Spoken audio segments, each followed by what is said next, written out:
very warm welcome to all our viewers and welcome to a new episode of Cairo Local Time, our show bringing you all the latest news and developments happening inside Egypt. I'm Angie Meher joining you for the afternoon's edition of the show. As usual, we take a short break and we'll be back to bring you a look at all the news, making the headlines and much more. Do stay tuned.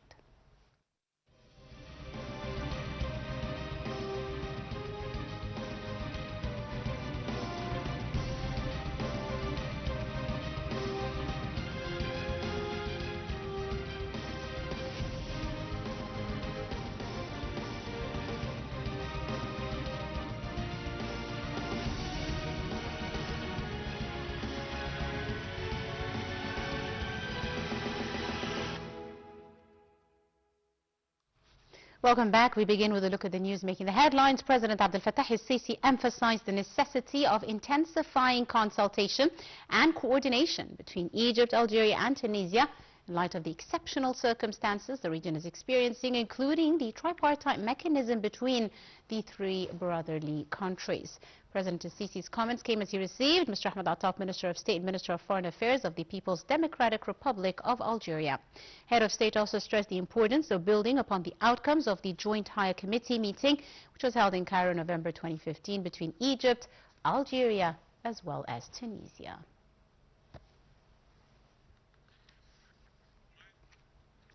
The Minister of Foreign Affairs, International Cooperation and Egyptians Abroad, Badr Abdel Ati, and Algerian Foreign Minister Ahmed Attaf and Tunisian Foreign Minister Mohammed Ali El Nifti on Thursday held the fourth meeting of the mechanism of Libyan neighboring states. At the end of the meeting, the three diplomats issued a joint communique in which they asserted that an intra-Libyan solution was the only means of achieving a sustainable peace and stability in the country. They stressed the importance of holding presidential and legislative elections in Libya, warning that a political vacuum would hamper all efforts to restore stability in the country. They urged the necessity of deporting foreign troops and mercenaries from Libyan soil in line with the relevant international laws, and also agreed on adopting a comprehensive approachment to solve the crisis, taking into consideration social, economic, as well as development aspects.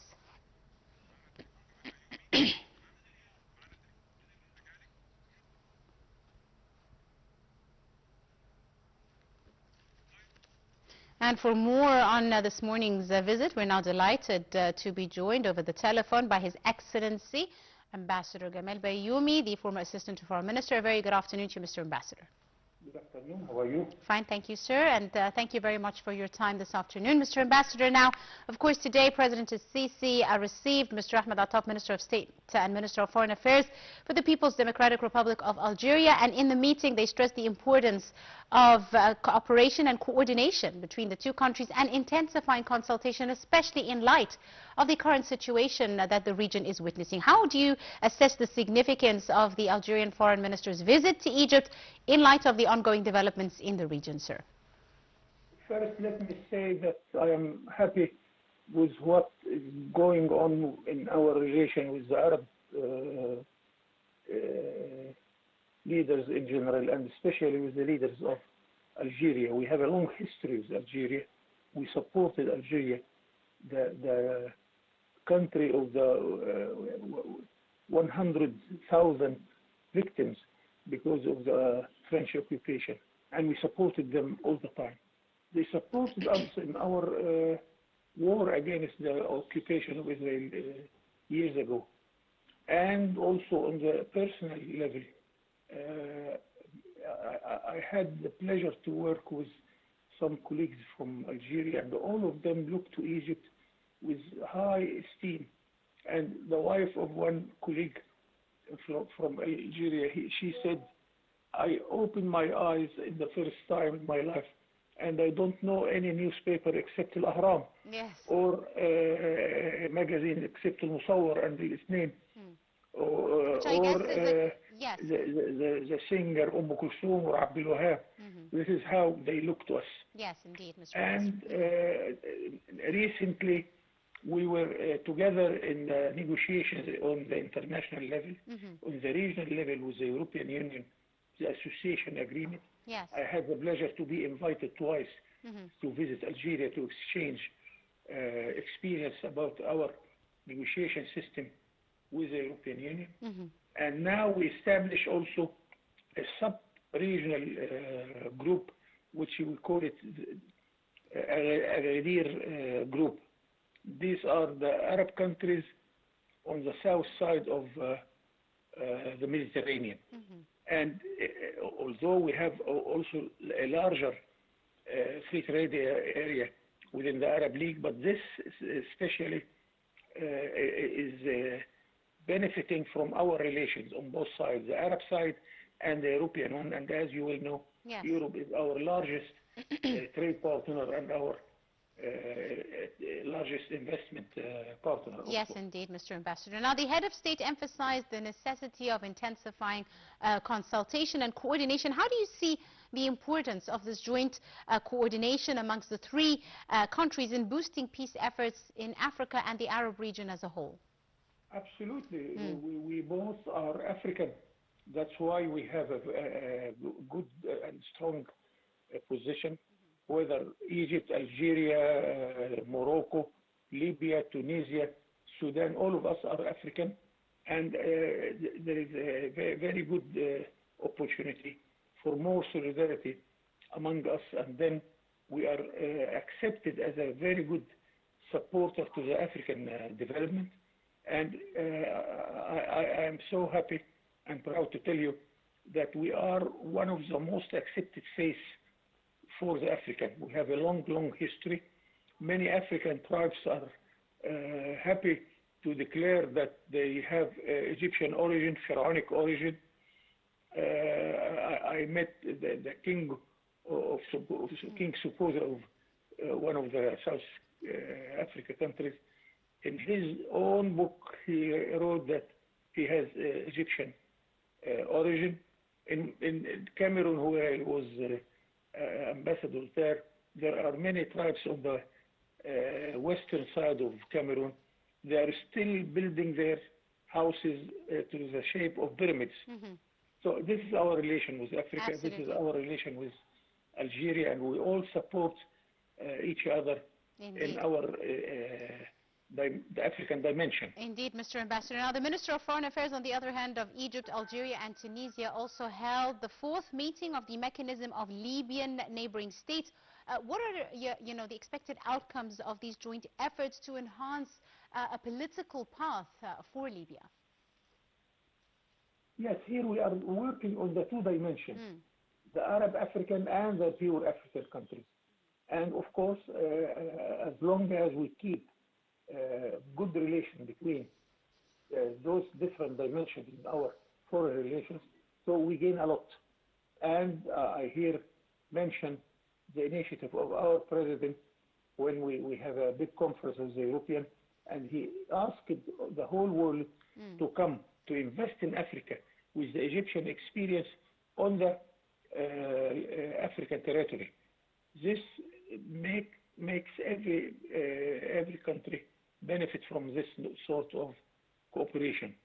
So it is an Arab-African cooperation. It is Egypt-Europe-Africa cooperation.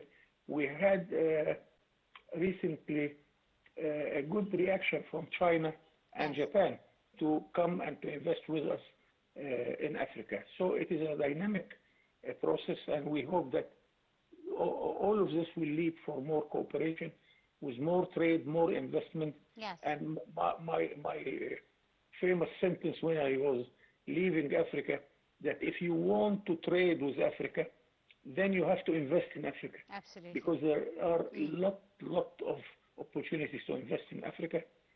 This is not, I am talking about huge figure of investment. No, small industries, they are in great need of small industries, like canned foods, for instance, because they throw their vegetable and their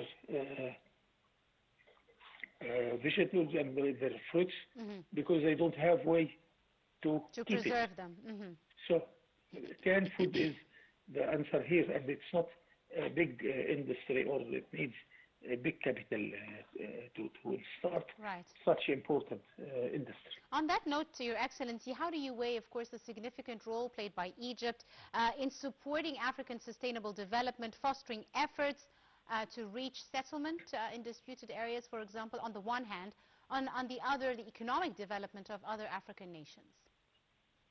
We do this by make a combination between our relation with the Arab world, with the Islamic countries, with the European countries, also the European Union. And so if we be clever enough, and I think we are clever enough, we shall come with many, many opportunities for more investment, more trade, and then we have more employment and more good results for all of us. Absolutely, Your Excellency. And finally, sir, President Sisi stressed the importance of building upon the outcomes of the joint committee between the three countries, which was held in 2015. How do you see the role of such a committee in future planning of a relationship and cooperation, collaboration between the three countries? I must say here honestly that as an old diplomat, I was missing the presidential level of our foreign relations with Africa and even the whole world. Yes. During the last 10 or 15 years of the President Mubarak time, now we have a president, very active president. He is everywhere. Yes. I am following him not day to day, but hour to hour. He can talk to any counterpart anywhere in the world, and he's using this to be a peace process supporter, and he's very well doing this. So we gain a lot for the peace process, for economy, for even the cultural relations. And here I must mention the big role of Al-Azhar al-Sharif in Africa to learn Arabic and to learn Islamic Sharia. Al-Azhar is present also in Africa in a very good way. Absolutely. Your Excellency, Ambassador Gamal Bayoumy, the former assistant to the Foreign Minister, many thanks, sir, for your time and your insights and for joining us this afternoon on Cairo local time. We go to a short break and we'll be back. Stay tuned.